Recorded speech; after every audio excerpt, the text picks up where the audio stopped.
Hope Shifa nakawombe owa program wewunyisa omwagalwawo eyavaayo okutambuliranga ku mazima n'okukugusizanga ensonga.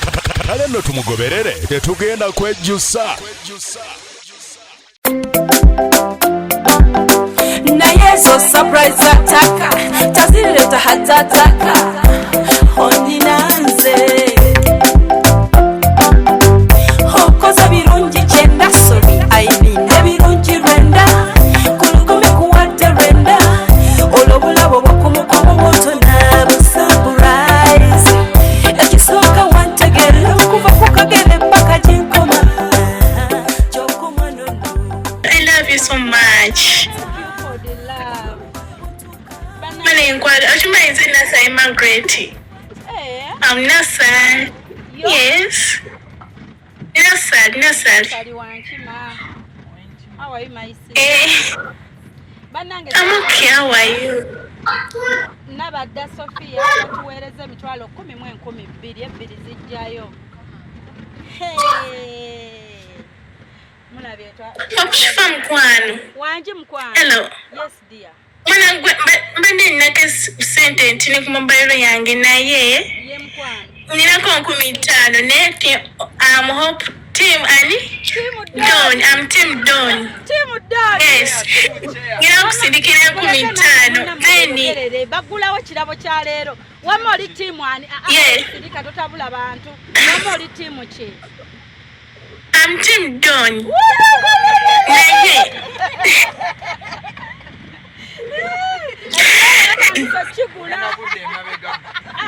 era leero mugenda fumba ngenda wali mu kirabo mukwano luno olutalo kati. Thank you love. Ogenda teako yatero bankwe MTN. Nina teako yatero nina 15 kati zino mbadde sina sente naye next week ngenda kuba nzina. It's okay mukwano ate kati bo batimu kyoloza batadde. Okitegedde? Goza bo batimu kye bataddeko wadde. Nina teako then 15. Okay. Yes? Tano bitano Ye mukwano. Tano bitano. It's okay. Ngenda ziteekako amanya agenda leeta n'abakyamuzi Nora. Kale dia bambi tweyanziza. Amanya agenda leeta n'abakyamuzi Nora. Kale mukwano. Thank you so much. Okay, next week. Next week ngenda kuba mu Lokwe. It's okay love. Tweyanziza. Message njirinze. Tolo tukula kirabo. Lero tugenda bafukamiza. Ngenda ziteekako kati ogenda ziraba Kale mukwano webale nnyo. Ngenda ziteekako kati. Okay love. Kali mwina komme. Tuyina 15 dolite twalekayo. Tuyina 15. Banange this is who? Carlos. Kalo bambi tusanyisa okulaba. Tuveeko tetubiwulira. Wanji sweet wange bane tukusanyukidde. Hello, Mkwan. How are you? I'm good. How are you, love? I'm very good. It's a shame you don't remember me, but you know me very well. Yes. Bantu webale nnyo byonna by'okola. Kale mukwano webale kusiima ddiya. Abantu bali batya omwami ojjukira omwami waffe oli amenyeka gwe bagira. Yes, gye tuli mugenda nno mu meeting mwami Gadi ne meeting. Nkutegedde sweet. You can remember the voice. Era bwetangezako comment nga naye nga ndabika nga kibalika. Nkutegedde. Kubyaffe eno ebya meeting. Bandi webale nnyo webale ddala. Shifa, abantu olusi batulaba wano ku social media. The reason why I wanted to speak, to talk to you. Batulaba ku social media ne balowooza, oh, these people are rich, they've got money, they've got this, but we don't have everything. Yes. Naye bannange omuntu bw'oba abantu ne bakola ebintu ng'olina omuzimu gw'okuyimirira n'abantu oba okulumirirwa abalala tekikuvaamu. Nze nagamba olaba saakyuka. Munnange kyekyo.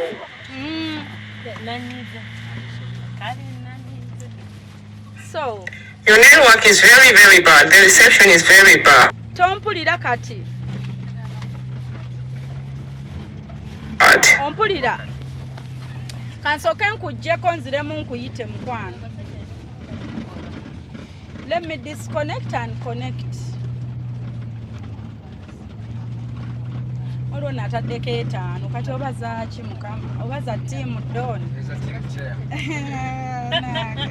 oli ataddewo omutwalo nze mbala let me disconnect and nziremu muyite kitegeeza tiimu kyeri banange kwetuli gye muliyo ngenda mala bastard nga ndabe wengwa mukwano fudde tatwagalirawo kamale kulaba ddata ani tiimu kyeyagwe ekyo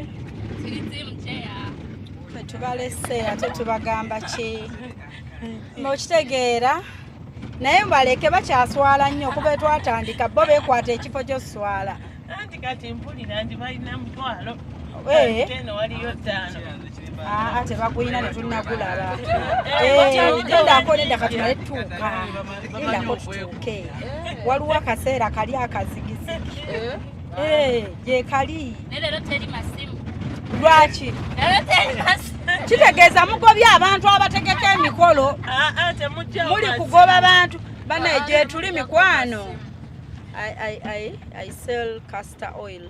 Okay. Carlos, support me. Okay. Kale mkwano, let them support you. Atunda castor bamita Zoe's closet. Banange network erieta mikwano tuze mu kyalo. Nabagala banange poloti eno walungi. Nga tubaguza twasuubuddeyo ku butaka eno. Ngonekwata ng'ongamba Shifa njagala naye nga tweya kanda baba bateereddeko eza ttiimu Don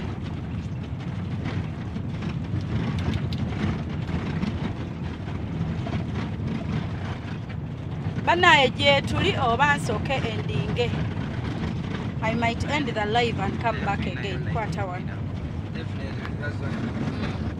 Let me end bagambye network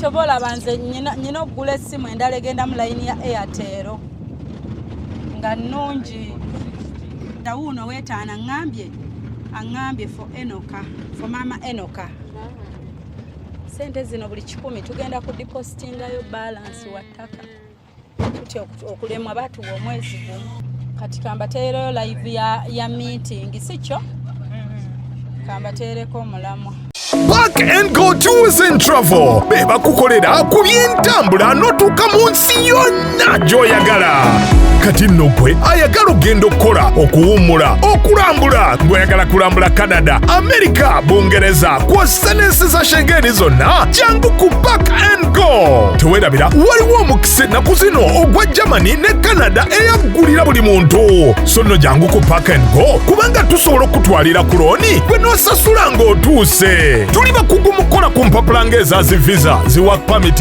kw'ossa passport n'ebirala nkubuliitu ate gw'ayagala okulambula Uganda olinyumirwe naawe jangu otutuukirire tukulambuze Uganda. Tusangibwa ku luguudo oludda Entebbe ku kizimbe kya Amida Kajjansi. Park and Go Tours and Travel Kajjansi.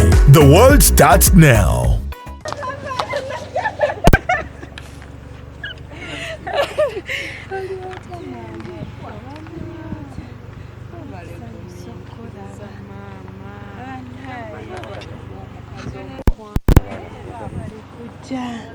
Nalozadde wonna wali kiri nekubona likola Enoka, how are you?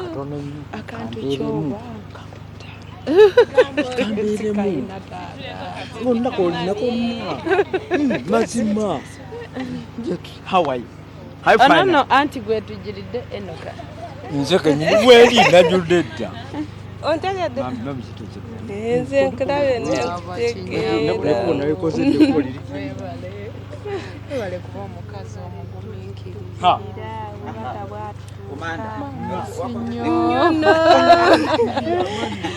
Nnyo. Tugende waka.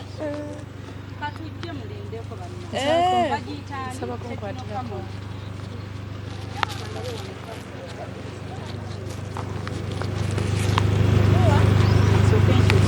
Wadiyo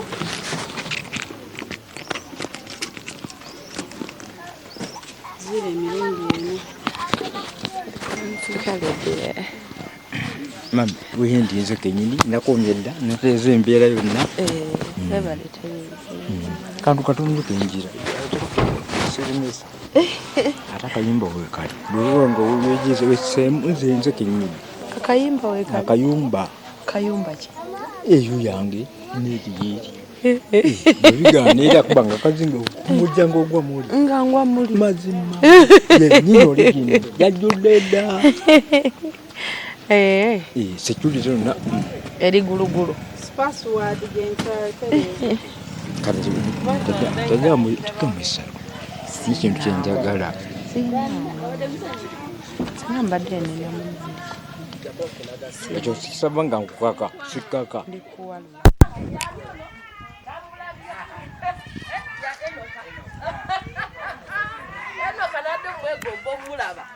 mulabidde ddala bano nga nsanyusa obbalaba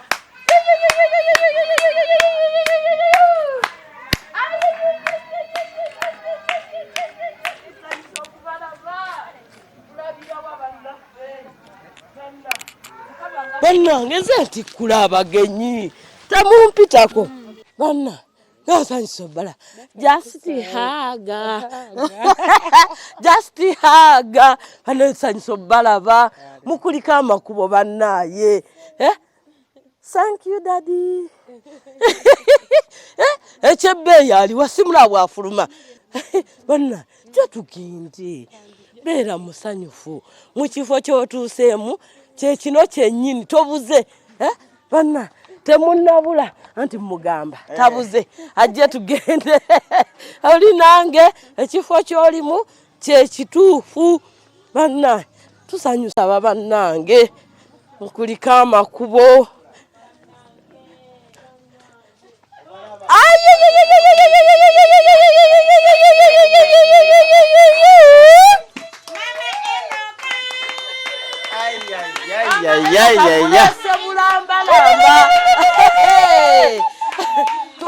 Enoka oliwa enoka ve munju tuli nabo mu kaseera kano bannange tusanyusa obbalaba mama enoka mama enoka abulidde wazeeyo gasanyusa okulaba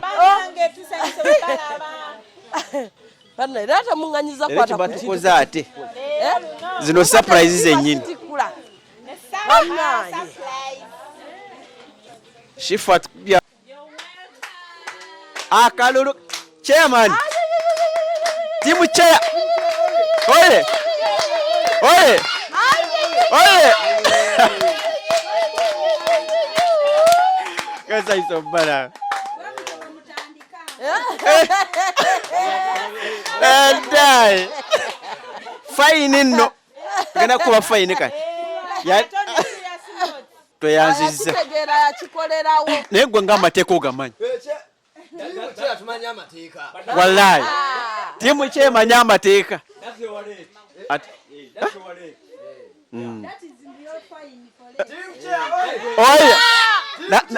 oye naye no mugezigezi ono yategere tugenda mukuba fine n'atandikirawo ono mugezi yategedde nti fine walagamba chairman yegula luli twamugoba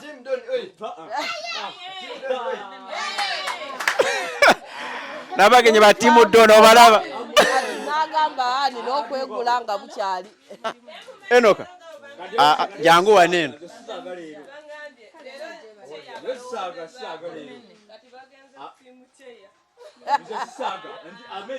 timu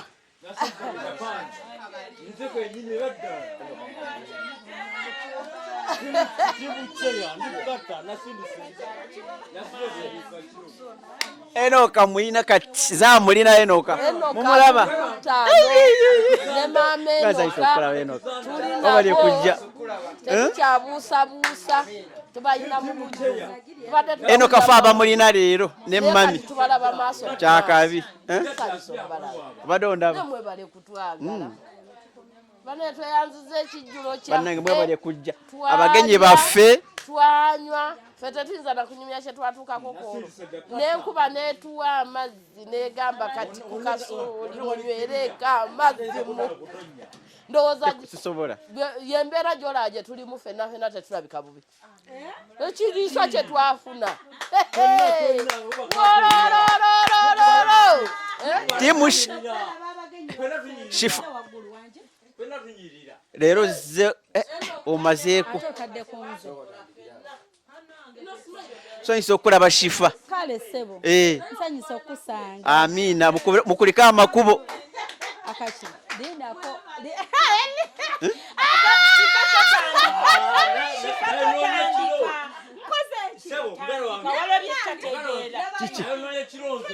ono timu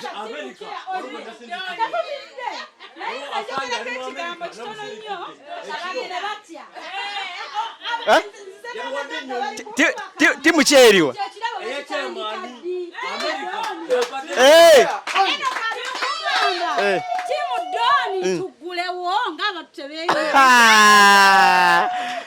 nange nafunyeyo wange timu kyewuli mami gwe timu doni banange banvuddemu nekirebeka shifa era oze okulaka kuyege mu motoka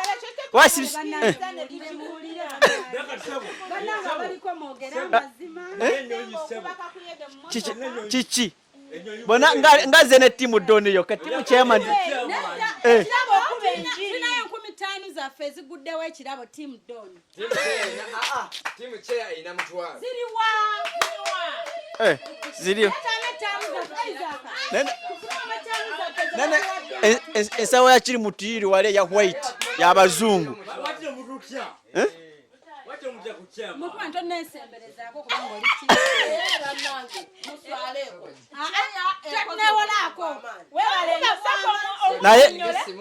naye shifa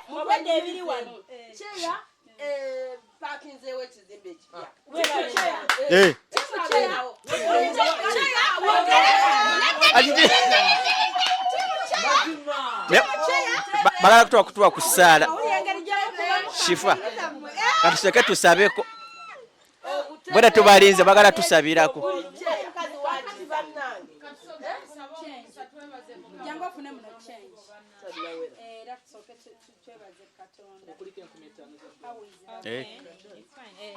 Ayi taata ow'ekisa kabaka w'abakabaka olunaku lwa leero tukwebaza otutambuzizza emirembe ne tutuuka emirembe taata ne beetusanze balamu ekitibwa n'ettendo bikuddire kabaka w'abakabaka olunaku lwa leero jangu oyimirire naffe mu byonna beera naffe tubeere nabo wano mukama katonda wange bye tugenda oteesaako mukama katonda wange osindika bamalayika bajje bayimirire naffe babeere naffe tusobole okusimbula tuddayo be twalese tubasanga emirembe ng'obakumye mukama katonda w'ekisa tugenda kuba nga tunaddamu tukwebaze nga tumaliriza nga tusiibula wano abooluganda beera naffe mwoyo mutukuvu akirira abeere naffe ekitibwa n'ettendo bikuddire taata w'ekisa amiina amiina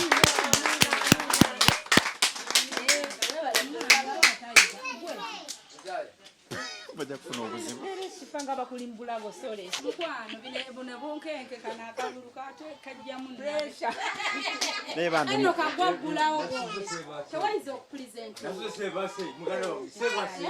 kati kulawo kyetuliko olunaku lwa leero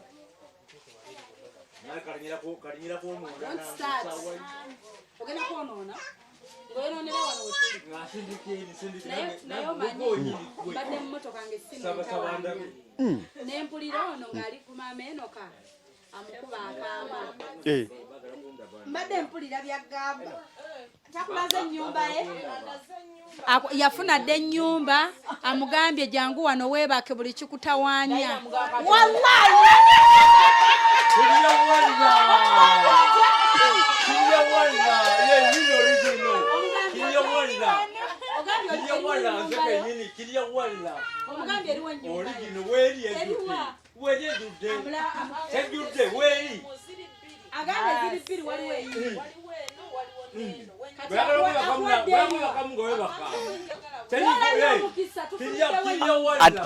ate ye defense oyo defense waffe Monte okube banda kireka. Wakabaka kulubiji nabagereke banda. Nzoke nyine kireka. Kono botandika butandi. Alika nonya yonona. Nzo wendi kusajute yange. Okube banda wona bagereka nzoke nyine. Kati manange tutandike. Tufuneyo omuntu omulera presenting gundi ya leero. Mwezi mulamba presenting ekintu kirasa mulinga. Never know. Enoka mu presenting ekintu londayo omukyala gogenda okukola naye.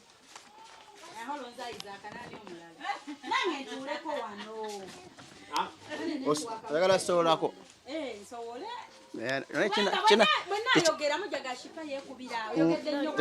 Era tekijja kusoboka.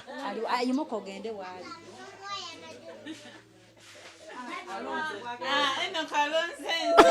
Yes! Aha. Muchukube abantu baabo. Bachikubaabo. Okay. Katentolo tutandika presentation, right? Tuyimirira. Bwe tolaba Doni nga achachanka wano. Tatuula tiyebaka.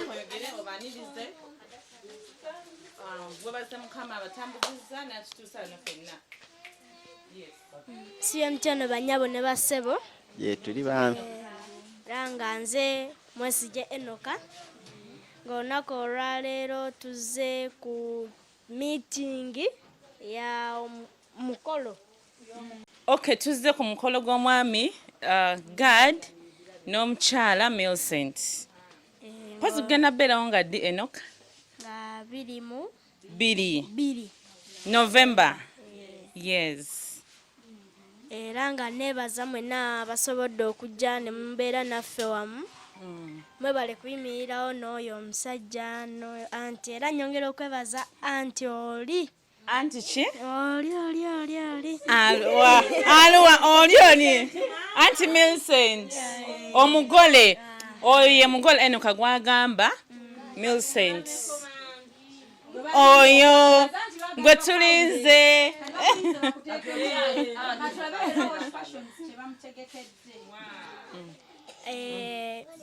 Bulijjo mbadde ngenda mbiraba nga bagamba mbu nabeereddewo Uncle Gadi nti n'okuba we yafuna akabenje abadde naye nga bali mu nteekateeka yagenda kukola ki? Kukyala. Yes. Era ng'olunaku olwaleero lwa ssanyu nnyo. Shifa. Okay, maybe okwongerezaako ku because nze ndiko host. Twoyise ba host. Yeah. Today, wamujidde Shifa ne team tubadde twatandise dda meeting yaffe. Yes, nga mukyala waffe Vice abadde na byatu briefinga mukaawo ebyokukola tunaba tutuuse tubeere nga tuli basanyufu ku mukolo n'agamba nti abanasobola zivuvuzera tujje nazo ne wiso abazirina tulina okujanjawaza nga bwe kisoboka. Yes, so basically wamujidde nga betwogerako awo maybe tetumanyi meeting gye twasembayo kubeera nayo oba twafunyemuko ku abasasudde pledges treasurer waffe ye mukyala Shifa ne omugole I think omugole omwami mobilize byonna bikola. Okay, so mbadde ndowooza nti maybe batuweko updates ebibaddewo mu period eno before olwaleero. Si bwe kiri mwami Enoch? Kiri.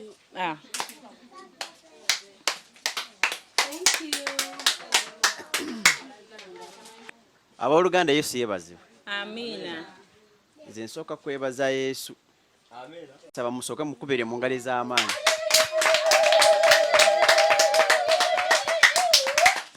Kubanga Yesu yabadde mu nsonga eno nga bulijjo okuva olwe yatandika mukimanyi mu ntandikwa n'okutuusa olwaleero.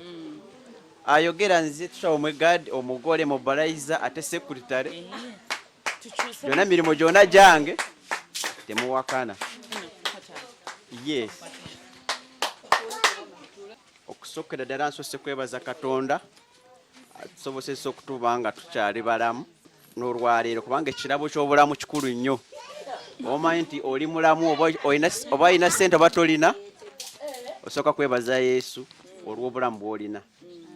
So sooka kwebaza Katonda lw'ekirabo ky'obulamu kyatuwadde.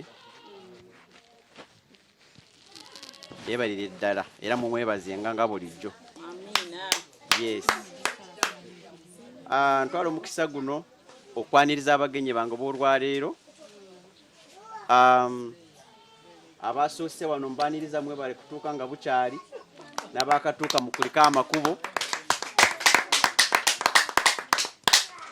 Olunaku olwaleero olunaku lwa njawulo, ndowooza mwena abazze mu lulabe nga lwa njawulo. Si bwe kiri? Olunaku lwaki? Mulukubira engalo. Yes. Okumanya nti lwa njawulo leero tulina abagenyi ab'enjawulo. Bengenda okwanjula bulijjo sanjula abagenyi naye lwaleero akamba njulekokko. Yes. Omugenyi omukulu eyasokkedde ddala ye Enoka mulina mu nnyumba. Enoka tumulina wano mu nnyumba, nze amulina. Yes. Ne mami oba banna. Mami yali busy. Yes. Mami Enoka ne Enoka tubalina wano mu nnyumba wano ebakka. Kintu kyamaanyi nnyo twebaze Katonda olw'ekisa ekyo abasoboseza n'abateekamu omutima ogw'okwagala. Tebagende balabe ku gaadi gwe batamanyi gwe batalabangako era gwe bali tebasuubira nti bali mulaba, naye ekiseera kituuse nti Katonda yalutegeeza nti olwaleero bajja kubeera wano. N'olwekyo neebaza Katonda olw'ekisa ekyo. Twala omukisa guno okwebaza Shifa ne ttiimu ye. Awo sina bwembe ebaza nange simanyi. Katonda y'amanyi kubanga era bakimanyi. Bakubira engalo. Obetaaga bugalo n'ebirala byonna ebirungi bibasaana. Ttiimu Shifa ebirungi byonna bye mwetaaga bibasaana. Kubanga kyonna kye tuli wano mwabakoze ki? Mwabakikoze olw'akagala kwa Katonda. Amiina. Yes. Tulina ne Mama Saloon abadde atubuzeeko. Mami Saloon jangu obuze ku bantu. Obadde otubuzeeko kati. Tulinze omugole leero bagenda fuluma nga ali bitya. Omugole agenda fuluma ali bulungi. Amiina. Bannange ensanyusa obbalaba. Nze nali neeyama ku tenti. Ndeeseeko ekitundu. Amiina. Nkireeseeko. Amiina. Ekirala kijja. Amiina. Nsanyusa okulaba. Kama akongere ddala omukisa. So tulya chipusi nga yabikolo.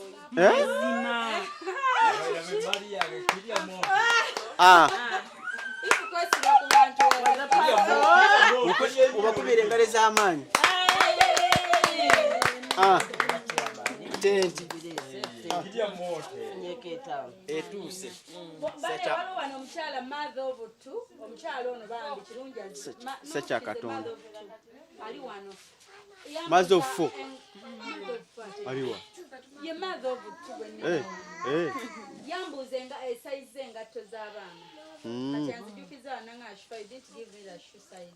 Obw'abaana beziri 25 26 ising. You think? Mama 25 ez'abaana. Sweetheart. Sweetheart oba tomanyi linnya ly'omukwano bajja ddi kujjako balituwe. Ziri 26 25. Size 26 25 ez'abaana abato. Ez'abaana abato. Kale tumuzeemu. Okay. Neyongera amaso n'okwanjula abagenyi b'olwaleero.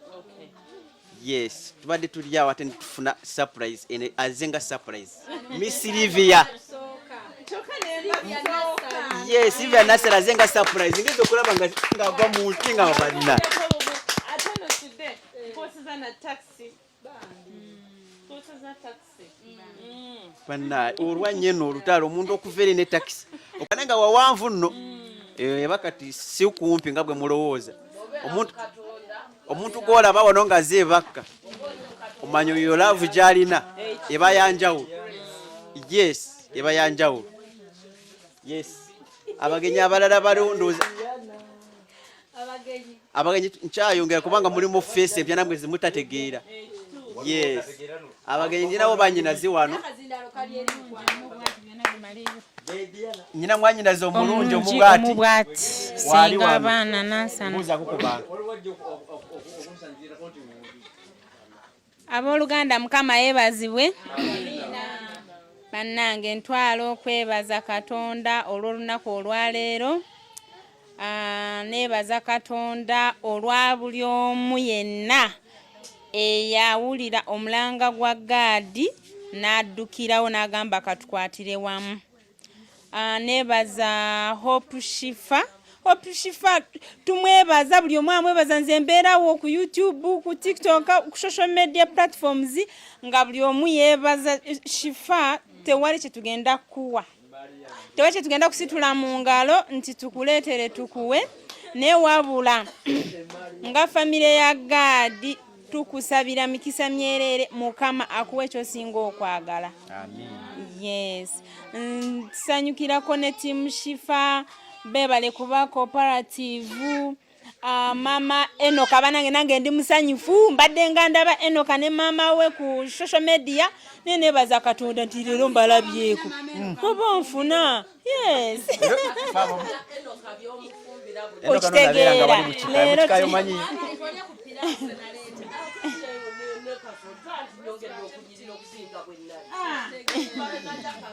yes. Bana omanyi ng'essanyu liyitiri twerabidde n'obeebaza kasolo gwe baatuwakati.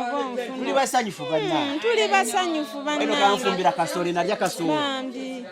Enoka weebale. Enoka ne mami neba Mukama abawo omukisa. Katonda abawo omukisa. Baatufumbira kasole ne piraawo twalya.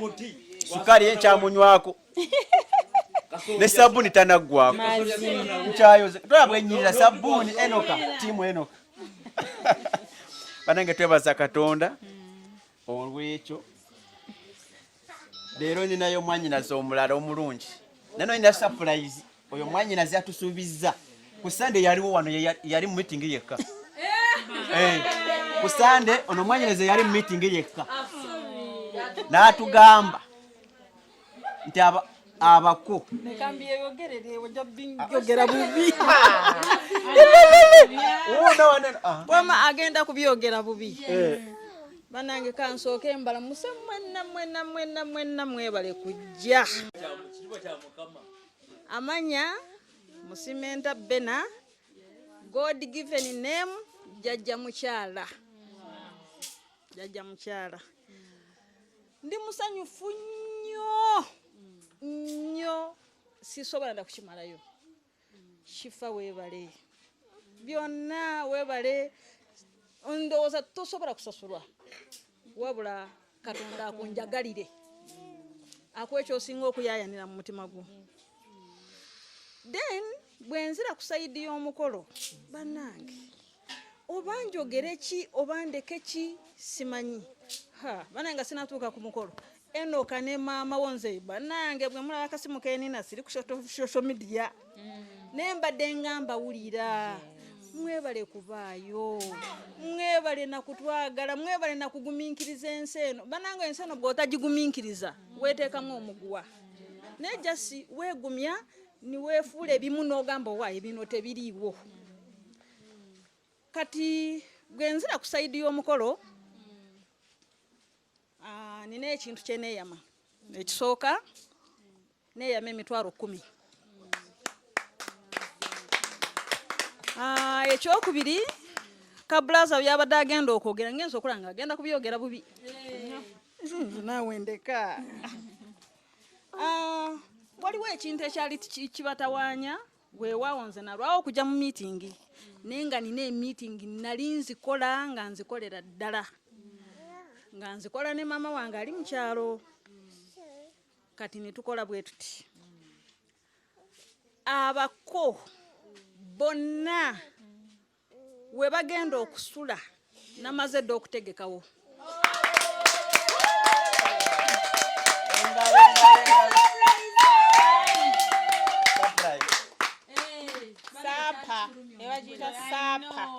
then ekyongera ku ekyo nali ndowooza nti abako bagenda kutambula kiro naye okusinzira kye yangamba nti bajja kutambula misana then nga 23 no nga 21 oh munsonyi 21 lwe bagenda okutambula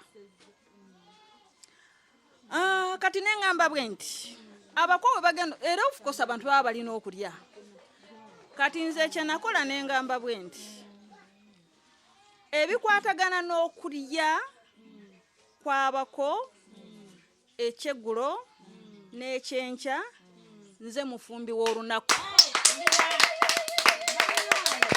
obugalo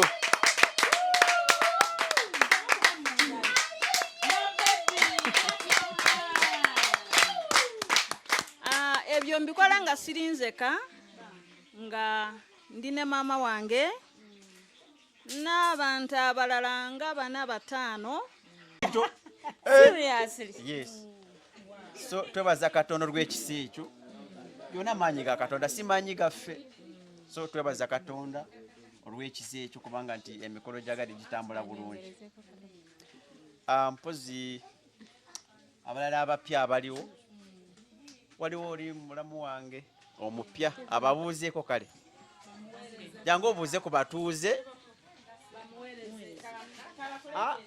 bamwe tebakumanyi ono takumanyi neeno katakumanyi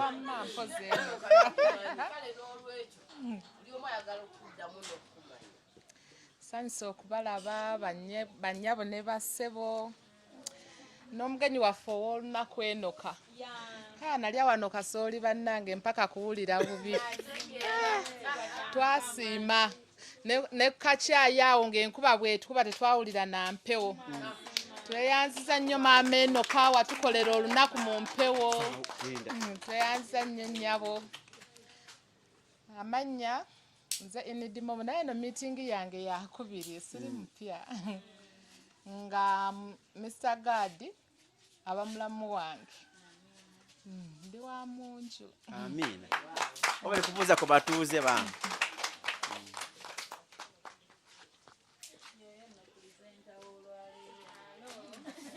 akikuttemu kale nga ndoza abantu b'Enyanjudde olwaleero nti bapya mu maaso gaffe abantu betwanjudde olwaleero babadde bapya mu kifo kino mu maaso gaffe nga mubadde tumubalaba ate ntwala omukisa guno okwaniriza abatuuze bange ab'oku kyalo baneiba mikwano gyange abamberedde from day 1 n'olwaleero nga tayusangako muwanike emikono bakubireko ku ngalo mubalengera abo bakaliba baawanaabo yes from day 1 nga weebali bamisana weebali sisulanjera nga weebali abwe nga matenjala enoma nga baleeta emmere nga ndya yes wenga bantu omulogwede ku simu nti mukyajinge nga bakyajinga nga baleeta so abatuuze bo nange sinakyo engeri nyesobola beebazaamu banjagadde nnyo nange nimpulira nga oba lwaki abantu banjagala okutuuka ku kino ningamba ninebaza Katonda nze mba ndi mu kwebaza Katonda omuntu ayinza okujja n'akulaba nga ate naafuna agamba naye banayo nga musaasira naye nze ngamba musanyufu oba Katonda byankodde okuva mu ntandikwa nze abimanyi naye nga mu kiseera kyonna mba neebaza Katonda kale nga maliriza okwanjula abagenyi baffe ekitundu ekiddako nze nga mubbalayiza olwaleero ngenda kuyita mu budget yes olusi waliwo n'abantu abatuwaddeyo ku ssente ez'emikolo Yeah.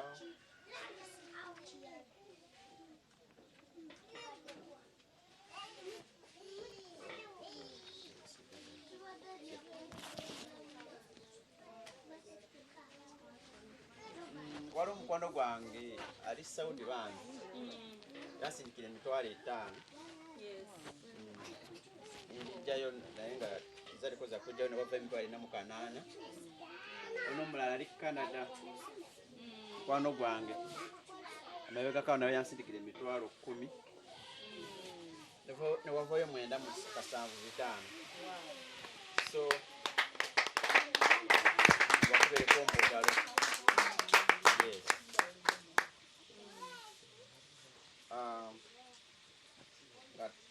Nga mpitaita mu budget yaffe nsooka kwebaza Katonda nti budget yaffe egenda ekka bannange. Yakwebaza Katonda abantu abo bangasseeko abatulaba ku mikutu abali live mikwano gyaffe mikwano gya Hope Fund team abatwagaliza ebirungi mwenna mu nsi yonna oba kati tuli bansi yonna kubanga bw'oba nga otaddeyo video n'eraba emitwalo 7, 8, 9, 10 obeera wansi yonna. So abantu bonna mu nsi yonna mbeebaza olw'okubanga nti budget eno manyiga mmwe abagituusiza okubanga ekka okutuuka ku ssisa lino. Mbeebaza mwenna mu biti byammwe kubanga budget etuuse wano nti sigamba nti muli bagagga nnyo wabona emitima gyammwe gy'emigagga.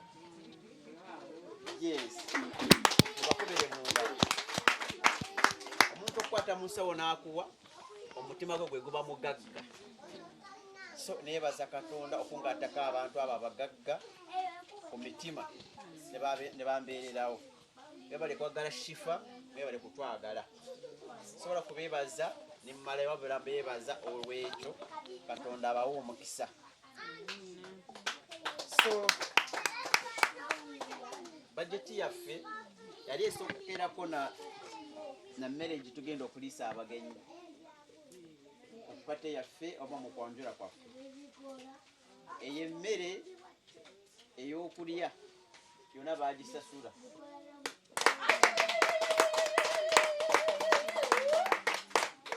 Era mubakubira eddala engalo ez'amakono okusasula emmere ky'onoolya oli osizeeko enjala kuba kulya wakyo kitegeeza. Kale ngenda kusoma ebintu ebiri covered ndowooza nzireko ebintu ebisigadde. Ebintu ebiri covered ebirala omufumbi agenda okufumbira emmere eyo gye baasasula bamusasula cash ali covered tabanja. Yes. Waliwo amazzi gali gakunywa tulesa abagenyi baffe zali box 10 basasulako 5 ziri covered. Ono owe Saudi yangambye zisene zigulemu box y'amazzi bayirawo. Yes. Kati ziri covered. So kati amazzi gali covered. Yes, box 10.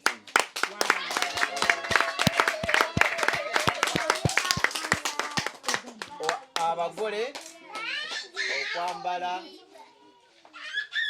saloni emberekeze buli kimu kiri covered by Hosh Fashions Bulenga.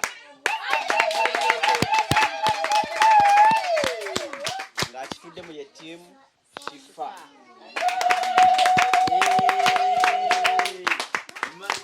Yes. Tents twali twagala tents 2 tents ziri 3 tugenda okutuuzamu abagenyi. 2 ziri covered. Ono omukyala waffe ono wa saloon kyovula batandise okusasula ziri covered ku side ye tubalayo tent emu okuberengereza amaanyi. Yes. N'ebyuma endongo bendongo mpaka ku macha eri covered. Si akasiki kolo olunaku naye muziki gwakukeesa banaasulayo mwe mumanyi teri kuzikiza ekyali kiri covered twalo gwa tata nenga nga bwomanyi ffe eba nte yali yakamu kitundu eri covered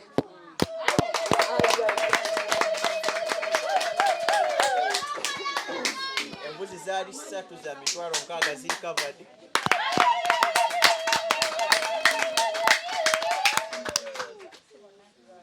waliwo n'ebintu bye bapuliikingawo naye nga biri shwari.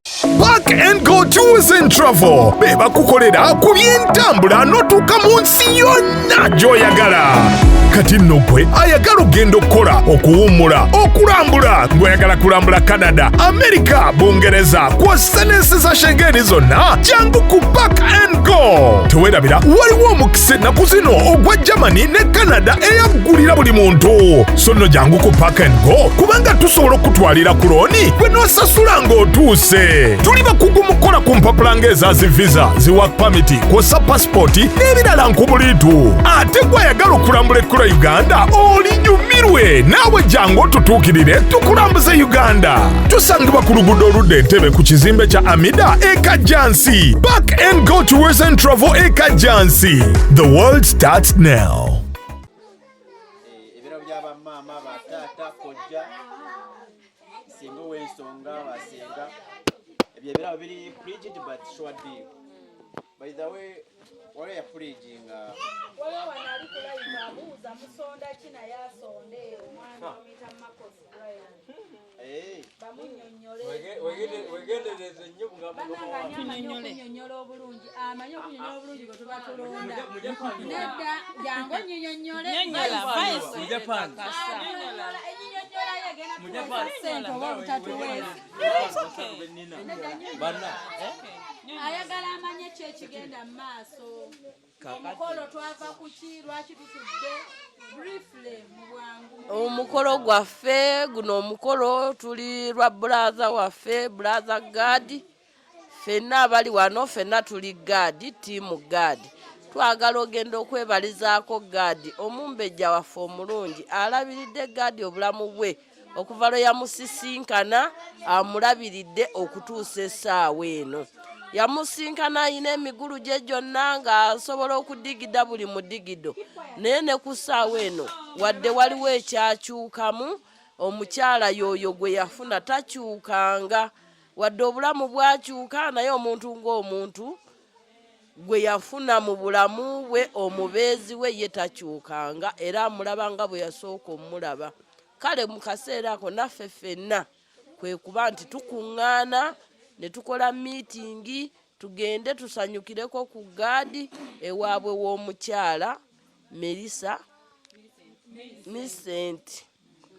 Ffenna tugenda ogenda okusanyukirako ku God okwebaza abakadde ab'okukyala abakuza omukyala oyo. Ekitone kye baamukulizaamu ffenna tuli basanyufu ku kintu kyakola buli akitunulako asigala musanyufu era yeegomba okwebaza omukyala oyo. Tetulina kye tuyinza muwa, tetuyinza mugamba weebale kirabika tekimala. Weebale twamulekera Shifa yeebale nnyo byonna byakola naye ate ono tukozeemu okujanjawaza tugendeko ewaabwe tulabe abakadde abamuzaala. N'olwekyo bw'oba weeyamye tukwatirako tusanyuse nnyo era tukwebaza era tukwebaliza ddala. Tukyayinawo ndooza puroguraamu ya transipooti labika akyabulako. Kale gwe ky'osobodde okukwatako siyinza kumenya bibulayo naye ky'osobodde okukwatako owooluganda waffe newankubadde kati tukuwulira ku mukutu naye ekiseera kiyinza okutuuka ne tukulabako alive nga kati bwe tulaba ku Enoka tubadde tumulaba ku mikutu naye kati mu kaseera kano tutudde naye. Kale weebale kubeera naffe mwenna buli ayagala otweyungako atweyungeko ffenna tukolere wamu olwa Mrs. God. Nze ayogera nze vice chairman eyaweebwa omukisa ogwo vice chairman w'omukolo guno. Ate tugenda ne tukuba akalulu tuyina ne kiri muttu mwana wattu osobola okuyimirira naffe nsaba akalulu tiimu chairman nsaba kungulira kiri mu ttono baleme mumpangula kuba mumpanguddeko emirundi ena naye nange kimpisa bubi omwezi mulamba kati guno njagala ngutandikeko nguwangule mpangule kiri mutu bw'oyimirira nange sobola okubeera omuwanguzi mu maanyi go kati mbadde nsaba owagire tiimu cheya oye tiimu cheya oye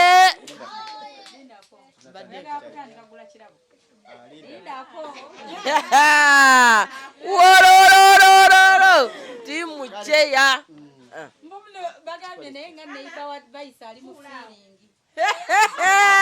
ono yalonze Maama Enoka nga ye maali ye kati yenna yakyamuukiridde ono yewangulidde Maama Enoka n'ennyumba yagimuwadde yamuwadde n'ennyumba waayina osula oba anaamuwasana kino ekyana ki Enoka ekikulu oba anaamuleka atya nze simanyi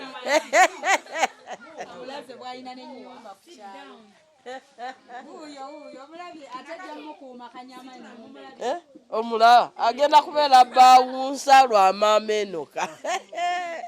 Nyongera okujjukiza nti mbanjulira Confi Homes Ebbunga bokka mukwano nze nganze Shifa bemmanyi beniza okurekomendingira abayina amayumba ag'omulembe Airbnb mukwano zoyingira muno gamba what is this, am I still in Uganda oba ninye ennyonyi n'enfuluma bannange bayina kye bayita customer care bayonjo bayina parking bannange air conditioner abantu bamanyi balimba abali ne babagamba nga bamanyi okwokya kwe Uganda wano omusana bali ne babagamba mbu air conditioner ekola ate n'otuuka ne bakugamba bino abantu abasinga wano e Uganda bateeka ebintu ku menu bye batakuwa bakuba ebifaananyi ne bakulaga ebifaananyi ng'ate si kyogenda okusanga bwe ntyo ate kambateereyo onnyumba zaffe zino zenjogerako olabe mukwano ogenda kusula bulungi mu kitanda kiri kyennyini kye weebakamu ne kikumasaaji nga bw'okyebakamu teweetaaga ate musimanya masaaji ate I need this nedda mukwano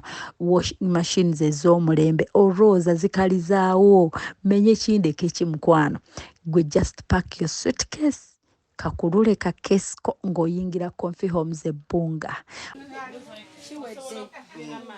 So tukyagenda mu kunyonyola kwe nedda nga tukyagenda bannaye bano banditegedde amawulire amalungi ge tufunye ebimu ku bizibu byaffe ebinene ebibadde ebimu ku bizibu byaffe eby'omukolo biri solved naye nsooka mukisasula ez'obbannyonnyola kyembadde ngenda ogamba tetubagamba kati awo tetubagamba bano be bakkirizibwa oleeta ebinusu bokka mukwano gyamu ekinusu ate kirekeemu oyongereko bwongezi bambi nedda mutuwe kireke wano onoomalako tiimu cheya batunyomye odoswaza tiimu cheya yakwaini mobilizer ndoza osobola ogenda mu maaso kakati gyobaddeko temubategeezezza tebalina basasula we tutuukira tutuukayo kirinawo okunaabirako wali like 5 to 10 minutes wagenda oba omukolo tugenda kulya breakfast tugenda lya sapa lwe tutuuka nenkeera tulye breakfast tugenda ogenda ku mukolo nga tukuse ndaba ate ku bantu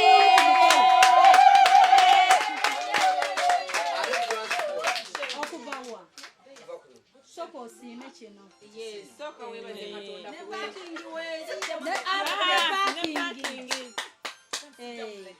nga tugenda mu maaso nga tukyali mu bajeti yaffe nga twebaza Katonda ebyo ebikoleddwako nonina mukwano gwange ali Dubai awo ye yaguze edda gomesi 3 z'abasenga zinatera kutuuka twagamba kabatuwe material za gomesi naye bali betungiramu ki yes yaguze edda material 3 n'ebirabo by'abakojja 4 yabiguze agenda bisindi so ebirabo ebimu biri ku nnyonyi bye naatera kutuuka okuva Dubai. Okay. So Mobilize akoze omulimo Shifa. Ogwo mulimo gwa Mobilize. Yes. So ono nagamba nyine nyukakubadde mukwano njagaliza bisinga nga tugenda mu maaso ne budget yaffe Kigula Lugi bagituwadda waliyo meeting eri covered Kigula Lugi isaawo banenge vice waffe yabadde yangambyeko nti ajja kufuna emergency call anytime so yabadde yantegeezezaako dda yes so wandibeddewo n'obeera omujulizi ng'olaba ttiimu Doni ekitto ekirabo ogwokutaano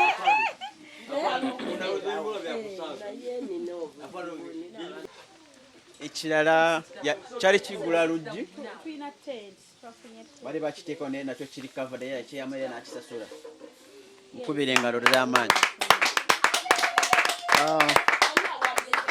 ababuuza bali covered by Hosh Fashions and Team Shifa. Wenjogera Hosh Fashions mba ntegeeza Team Shifa. Shifa yennyini wennyini abeera mu kintu ekyo. Yes. mulonde gwe lekawo wakukiikirira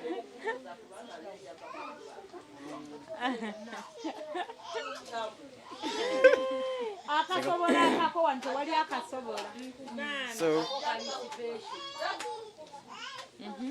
nga tugenda mu maaso ababuuza bali covered by Shifa.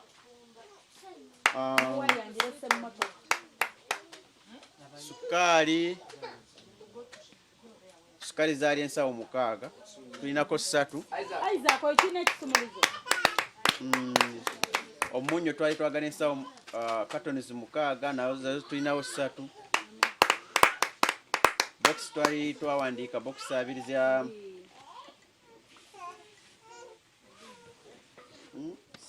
yes sabuni yes box 15 tulinawo 5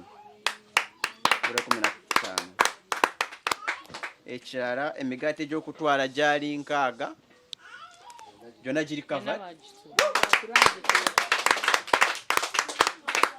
ebintu ebyo mubiwulira byetaaga engalo ez'amaanyi n'akalulu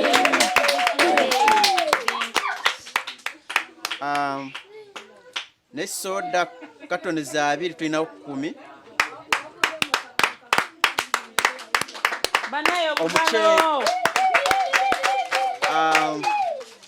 omuceeri twali twateekako ensaawo 6 eza kilo 25 5 ziri covered tubulayo ensaawo emu.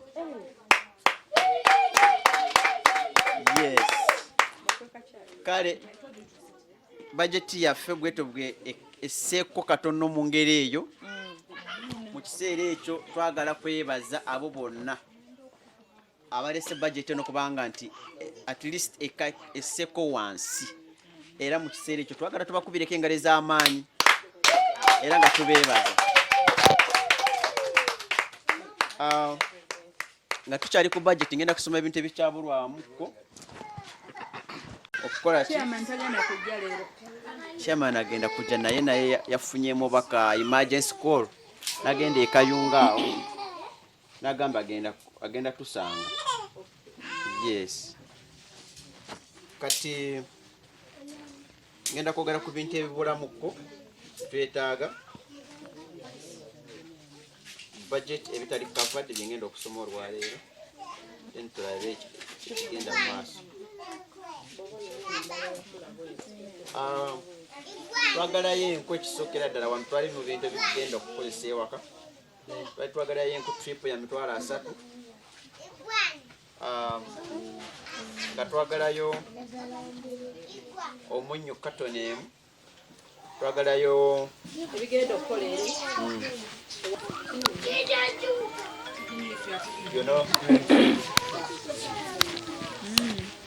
byakujja buli ewaka obikozesa abagenyi bawe kati bwemba ngenda ku birabo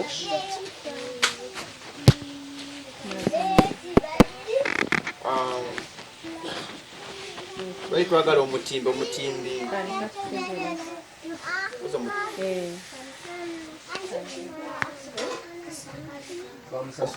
Twamusasulako twamuwako yes. Sente ze weeziri. Entambula y'abagole eryokke. Abakuumi bali twateeka wana abakuumi agenda tukumira emikolo tebabeerako tutaataganya nga bwolaba security gwe tulina wano eri twagayo security bali twateeka ba mitwalo 2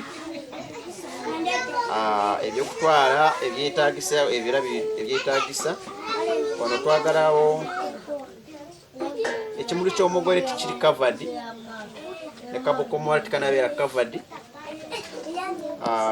ne keeki y'omugole tinabeera covered chairs abagenyi we banatuula eri tezinabeera covered twateekawo 15 mitwalo 10 eziri covered. Twagalayo tanka ey'abakadde liters 15,000 bagiteekako kakadde $1,000,000 teri covered. Twetaagayo sukaali ensawo 3, omunyu ensawo 3, sabbuuni ensawo 15, box 15 sorry. Twetaagayo cooking oil liters 40. Twetaagayo entebe ndikubirawo entebe setemu bagiteeka kakadde kamu n'ekitundu. Twetaagayo paraffin liters 2, enkoko z'abako 10, amajaani twagalayo cartons 10, twetaagayo amazzi box 10 ebyo ndikubirabo ebireti box cartons 2 14. Twetaagayo n'akagaali manyiga kifuba ka muzeeyi kutambulirako okugenda wali n'akomawo mu budde ewaka. Twetaagayo n'akagaali bakateekako mu mitwalo 4 wano. Twetaagayo ne sente z'okkozesa ewaka kati kamu n'ekitundu tebatusaba. Ebigwa bitala z'emitwalo 5 ne transport atutwala kade 3 atutwala n'atukomyawo. Twetaagayo n'ensawo emu ey'omuceeri ya kilo 25 yeebula 6 kati 5 ziri covered. Sofa ebintu ebyo ebyetaagisa naye nga olabira ddala nga budget etambudde bulungi olw'amaanyi g'abantu, olw'amaanyi gammwe, olw'amaanyi ga mikwano gyange, olw'amaanyi ga ttiimu Kifa, olw'amaanyi g'abantu ba munsi yonna. So mwebale nnyo, mwebalire ddala budget yaffe bwetyo bweri. Sorry baby. Ndalo nno nze mbadde ngenda kadde zaba presenter waffe. Tweyanza nnyo obubaka bwe tufunye. Kama abongerere ddala omukisa. Amiina. N'ebyo byonna ebisigaddeyo nabyo binaatera okuggwayo nga Mukama ye mubeezi. Okay, nze nno leero ndi co-presenter. Ye presenter, main presenter, nze ndi co. Okay. Yes. Era nange nyongera okwebaza Katonda okusookera ddala. Wano we tutuuse kati tugenda tukola ki? Tulabayo. Neebaza abantu bonna buli omu kyasobodde okukola all over the world. Neebaza team Shifa abali n'abatali wano, mwenna Mukama abongere omukisa. We mujje Mukama azzeewo. Amen. Mobranza tusomedde budget nga bweri tukkiriza Mukama nti nga tetunnatuuka ku lunaku buli kimu kigenda bakiri cleared. Mpozi ekirala mbadde nsaba nti wabaayo ku baali ba pledginga ng'olina kyozze nakyo you can present it tulabe ekiddako. Si bwe kiri Mukama wange. kiri kawa omulimu Okay, nze ku pledge yange ndeseko emitwalo 5.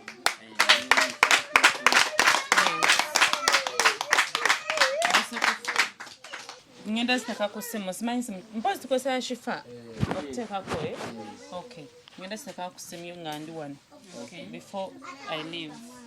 Yes. Waliwo omulala alina obu pledge nga pledginga nga ze n'akasente konna. Timu Doni gye muli? Tuli. Naye leero mbadde nteesa mu kifo kya Timu Doni, I don't know, tugambe Timu Enoka. Timu Enoka. Aganye! Abakusi. Enoka aganye agambye ayagala kubeera eno. Abasitasigadde Timu Doni. Esigale Timu Doni. Nga turepresentinga Timu Doni. Esigale Timu Doni. Timu Cheya yo. Kati bagale.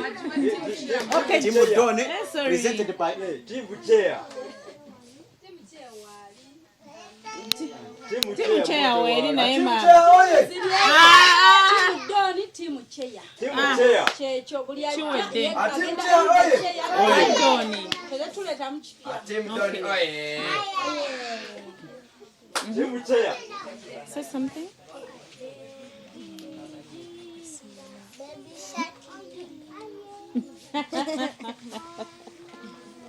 Okay, bapresenta bagambye buli alina kyeyeyama nga buli alina kyeyeyama ng'otambudde nakyo ke kaseera kano nga tetunayingira nsasagge nansiike yakulaba Timu Cheya oba Timu Doni nga kuliko emu efukamirira ginne waayo okugitwalira kiri mutu.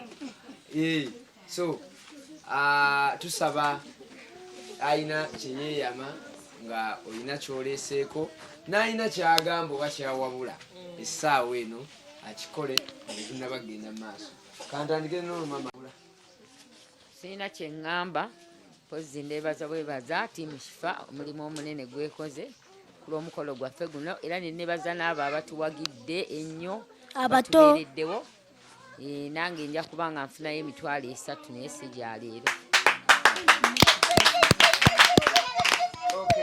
omukyalo oli yatuleeterako nino era oyagula olujjo yalugula dda yatusibira bweru banyabo ne bassewo basanga naye nalidda kwebaza webaza omukifa yebale nnyo byonna byatukoledde okubeera nga atambuza ebintu bino era tusaba nere ebitanakuggwayo kama abeere nga bitusobozesa paka ku lunaku olwo. tambuza omuzindaalo ogereko eri abantu.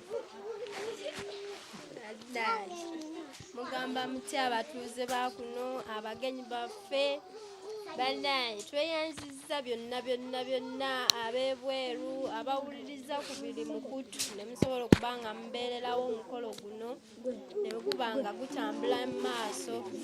Amannya gange yenzina Mutebibeti. Banaye tubeebaza byonna ne Mukama Katonda tumwebaza okuba nga asobozesezza okuba nga buli kimu nga kigenda kiggwa. Mwenna tubeebaza byonna bye mutubeereddewo n'abo ababaddewo okuba nga buli kimu kitambula. Tweyanziza byonna.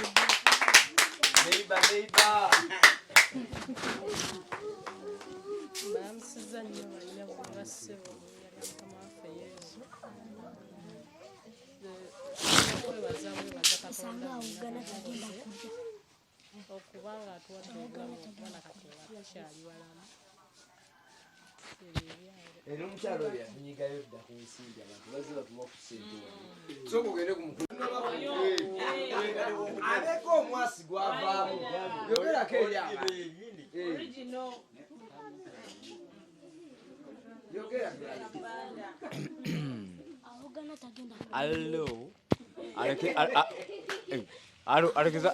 Alexander America atandika abasirikale America nze nyinze kyakwa koche jinja kaloli nasomera mu basesta nzeke nchakuwa nkumba bukumwa anaende gadi nze nkumwa jinja kaloli je nasomera mu basesta okubanga kyali wakamya ka 10 nenga ne mukambwe ndafande abiriga omuto mama sanyalazi nzeke nyindi mama sanyalazi akakumba bakawano ntambula ku lusozi n'olusozi lwonna ntambula nalwo nzeke nyini ntambula n'olusozi nzeke nyini olebakka nzeke nyini ntambula n'olusozi nzeke nyini ntambula nalwo security oligino nzeke nyini zijudde ntambula n'olusozi waggulu eri nzeke nyini enkima zonna ndi nazo engeye n'enkuya n'emisola nzeke nyini ntambula nzekka tebankuuma nze nzijula lwa muganda wange oyo mwekitiibwa nze mukuuma ekyo nsooka ne mulabako bawaali nsooka ne mukebera bawaali nina emikwano gijjudde nsooka sigenza gena nga simbuuziza amwe ninja by professional nkuba teke zonna byonna mbikuba komando ticha yenyini amwe master ate nkuba nze nkuba mwe master ntambula nzeka oyo muganda mala mulaba nze kenyini amwe master nze coach mulamba munsi yonna sirina bakyala nze nkuba sirina bakyala nkuba sirina bakyala lwaki amanyi mangi nkuba ebyaddala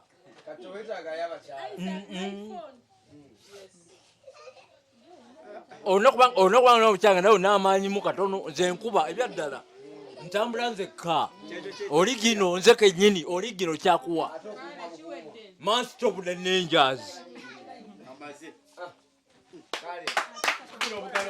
obugalo bwakyakuwa master of the ninja ate security w'abagole bodyguard is a ninja by professional. Yes. Yasomera mu basista. Yasomera mbakazi ngalinga muwala. Ninga mu master of the ninjas. Amanyi mejenina nzo mukono ngosinga amanyi. Guno mukono guzitowa okusinga azi. Bekupa kilo 10 ize. Gorora namuyambako nemufere gato jinja kaloni. Gorora nzeke nyini. Anyway, tukubire ku bantu abali mufumbira engalo abantu abo bakola omulimu gw'amaanyi ate tukubire tiimu Posh Fashions eyambaza omugole buli lunaku ebyenjawulo sokondage ku bantu abali mufumbiro mujebaleko abeeno tuli wano twaze ku mukolo mu meeting y'omukolo gwa Mwami Gadi obudde buno tulimu kuteekateekera abaze mu meeting ku kyokulya tuli wano tuli mu kufumba mukama abawo omukisa mwena abakirimu budde buno abaze abali ku layini abali wano we tuli ne Mwami Gadi yennyini mukama amuwa omukisa mwebale kubaawo ali mameno katubadde tuli mu kujja n'abaako sente zaatunyigayo ne tugulayo ku bintu mameno katunyizeeyo ensonga eyo y'amaanyi kati nno twagala tubuuze ku mukulu kapiteeni wa ttiimu chairman olunaku olwaleero bamupera omuzinda alabeko kyayogera ne kyawabula afanyise kubalaba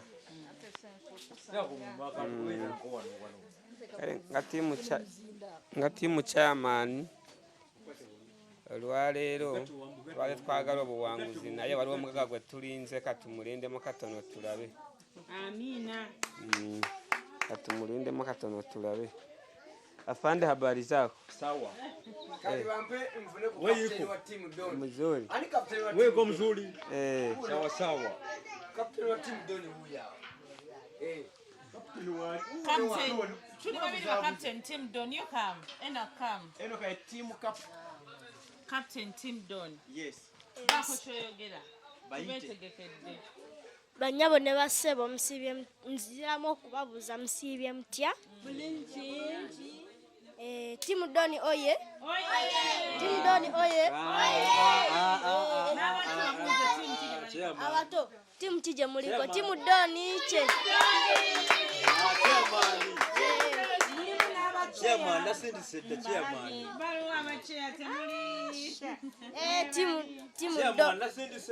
Timu Doni always favor wanguzi.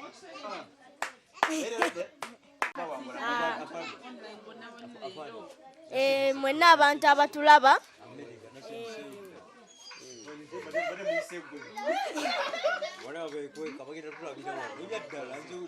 Ladies and gentlemen, twongera okubaaniriza mu meeting ey'okutaano y'omukolo gwa Millicent ne Mwami Gadi. Abantu bano abalina omukwano ogukira ogwa Romeo ne Juliet, omukwano gwe balina sigulabangako, mukwano gwabwe gwa njawulo. Naye olw'omukwano gwabwe we are inspired to be here nga tulaba to witnessing a love, true love. Olunaku olwaleero Team Hosh Fashions eyina engeri gye yateeseteeseemu omugole ey'enjawulo gye simanyi nange yadde natambudde nabo.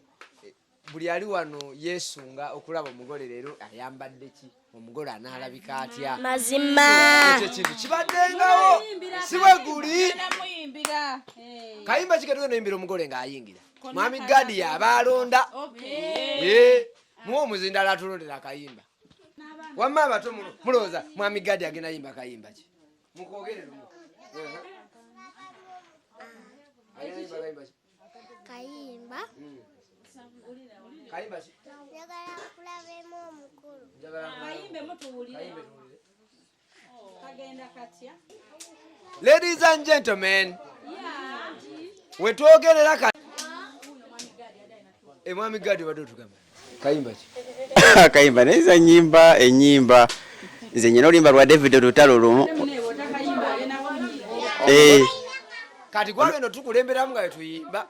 Kale anti olimba lwange olimanya luyo soko lutandike. Ono ye Love Commissioner.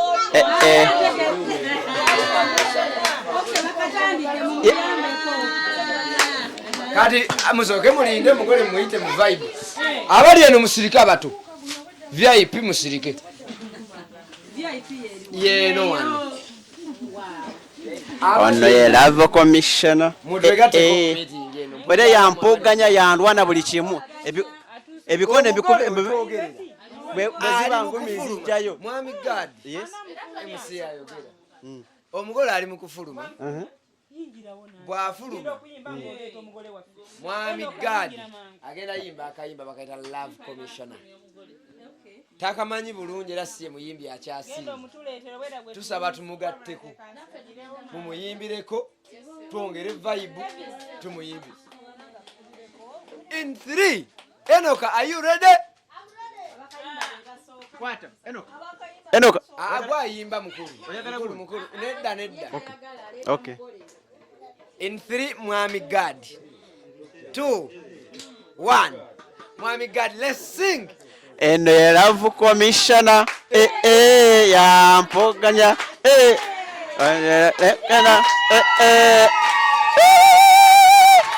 on the Love, and the Love Commissioner,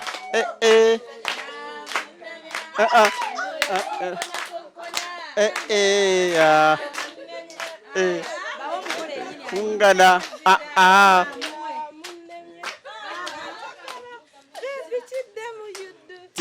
Kwagala naye nkwagala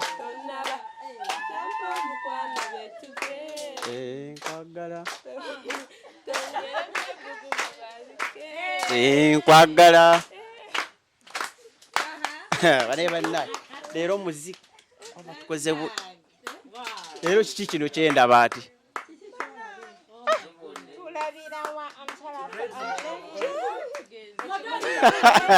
Ekimuli kyaffe kyalunako. Aya. Owai. Nange kamodolinge. Kamodolinge. Badna. Kino kiki batukoze ate? Kino kye batukoze nange bankubye surprise nno gwe mulaba.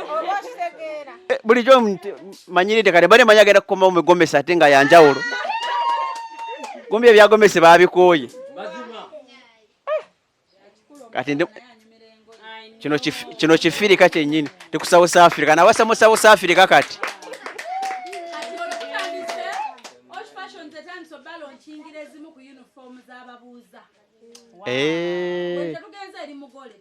Kati tutandise ono yennyini agenda tulaganga ate ezimu ku ngoye kati abawala nga 6 nga bambadde bati obugalo bwawo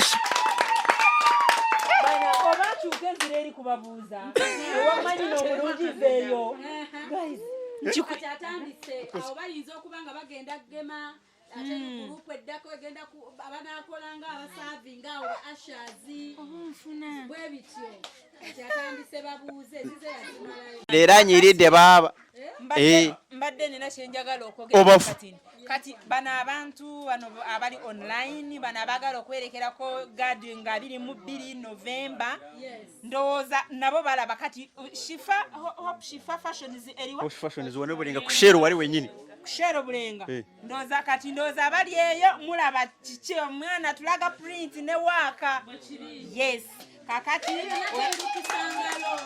mazima handmade waka tugulaba yes ndowooza olaba kati abali online temubonaabona ate ngende mu kiyembe ate ngenda kuddeyo nga tebanalumaliriza Shifa Fashion ebulenga ku Shero waka waali abimalanga banange tweyanziza tangira mbirowoozako oba nve mu kifo kya mwannyina omulungi mpulira nga saagala nve nako njagala oba abisulemu nja kuwamba wa feedback kubanga Shifa Fashion za kitukoze olwaleero mpulira nga saagala nve ku wano njagala abeere wano nga nkutteko bwenti kubanga yanyumye nnyo ate nekisukka bannanga bakube bulungi omugole w'olunaku leero akitukoze tuli eri wamu kafeeke leero gye tukiridde munebalizeko Fashions bannaye mujebalize mujikubire yakituddemu leero okiraba nkiraba nze akalongo nakamaze YouTubers abo ku TikTok online bano ndi bweru bano nja mu vacation ogenda kujoolira eti toyina budde Shifa obo kitegeera tukolera outfits oyina birthday yo yagala photoshoot zamulira tucreatingira ne tugamba yagala baatya mu Ethiopia munagana mazima Rwanda Hindi Shifa Fashion zebulenga ku Shero abakimala bino nzija mu vacation ngenda ku Kabale 22nd obudde nina butono bagambe nti byonna betuleta tetumala mu mupima oba kitegeera kati gwe just olujja nange kyekineewuunyiza tebamupima naye bijja ne bimutuukirawo omugole owaffe gwe twali twalunda olowooza yo gweoyita emmere kulya buli kakweke bamuteekako kiriya swita teyanyumye leero asusseemu banange Hope Shifa nze sibeerangako awo nenkaba olw'essanyu sikaabangako nga nsanyuse naye ndabye omwana omuwala oyo ng'afuluma nempulira nga nfa essanyu okitegeera lwansonga ani agumira omulema you people kuno omwana omutanyirira bw'ati naye bannange mumulaba omwana bannange African Queen waliyo omulala oba yoono wow bannange Hope Shifa weebale weebale kutunyiriza weebale kutwagala weebale kukola ebirungi Katonda kwekyosinga okwagala bannange Millicent weebale kwagala mwanyinaze mbagaliza buwangazi mbagaliza omukolo mulungi mbagaliza abalongo muzaale abaana bagwe mu lubuto ne bukyamaani wo nze bukyamaani simusobola bukyamaani wo gw'omusobola webale kumwagala switi katonda akuwa omukisa omulala alina kyagamba eggwanga alina kyagamba eggwanga wuno wano omwami bannange essanyu lyennyina ku Mr. God essanyu lyennyina nga ndabe ku mugole nani ne Gaadi essanyu lyennyina essanyu lingi nnyo sina kirala kyakuddako kyakwogera naye mpulira ndi musanyufu nnyo omugole yanyumye Gaadi kyekyo Gaadi nkwagaliza buwanguzi nitwa banyankanyo kale kanjogere ng'abanyankole mu rurimi rwabe nitwe twashemererwa yagenda kuri yajwire bati nibaza kutera mu ngaro inyengejezo rwarebyo nanabo bayikewe nga bashemeriwe batere ngo tushemererwe harizo bakweri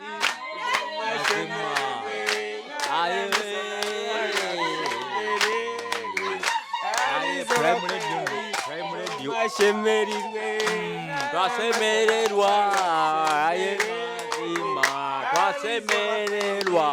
aye mazima twasemererwa aye mazima twasemererwa aye mazima twasemererwa aye mazima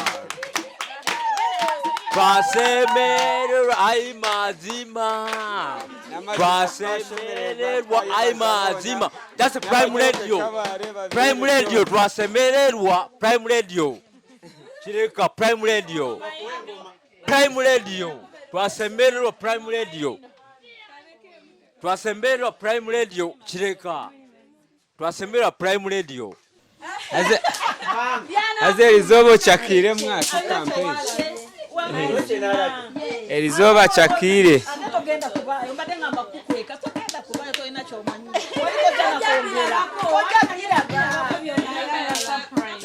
twasemererwa. Prime Radio yonna yakuwadde. Prime Radio Kiria Monte kireka. Prime Radio kireka emuwadde layini yonna. mugana wange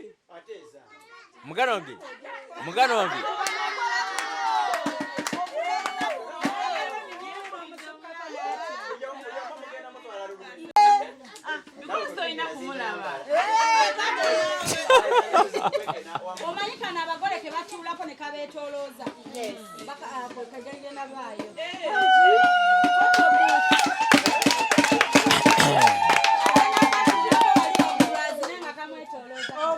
mugana wange Prime Radio ekuweereza enaka ekuweereza Prime Radio ekireka enaka ekuweereza ekireka enaka ekuweereza kireka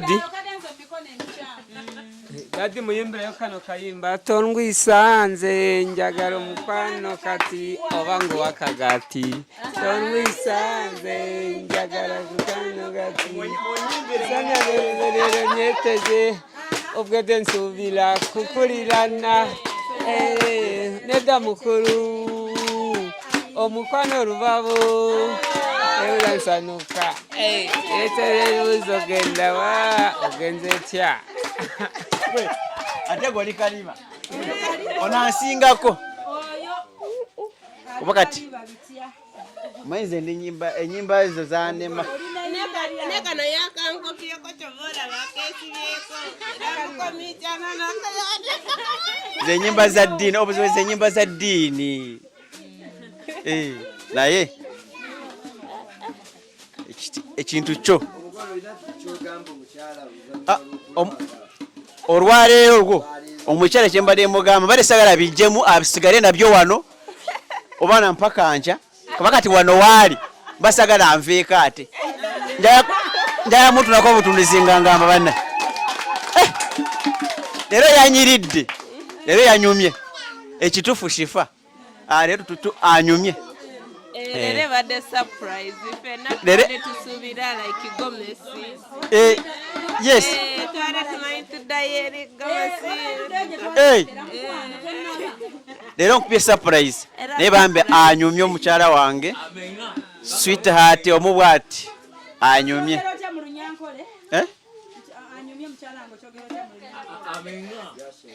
omukazi wanje lizoba yanyirira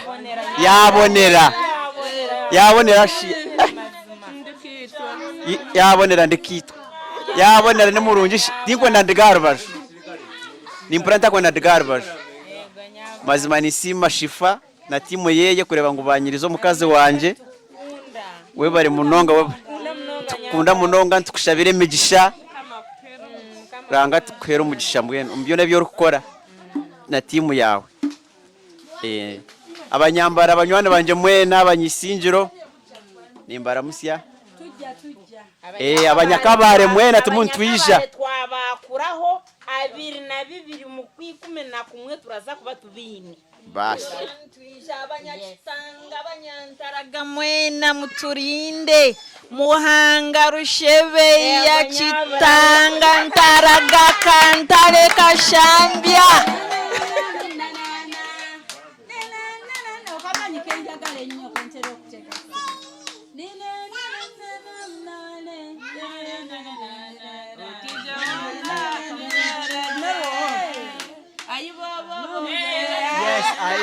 bongano kize buhoro buhoro je rukirabona abe nimwe ayibobo bongabwa ayibobo nenyonyozi eno nyonyozi mukije buhoro buhoro je rukirabona abe nimwe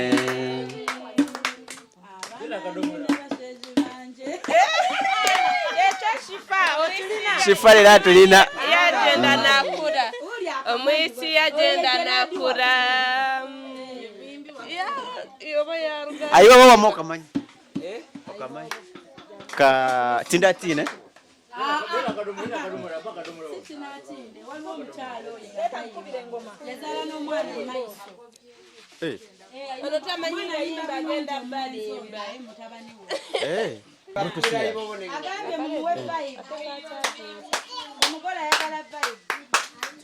aibo bali mukane tukayimbire obonga bwa kanonya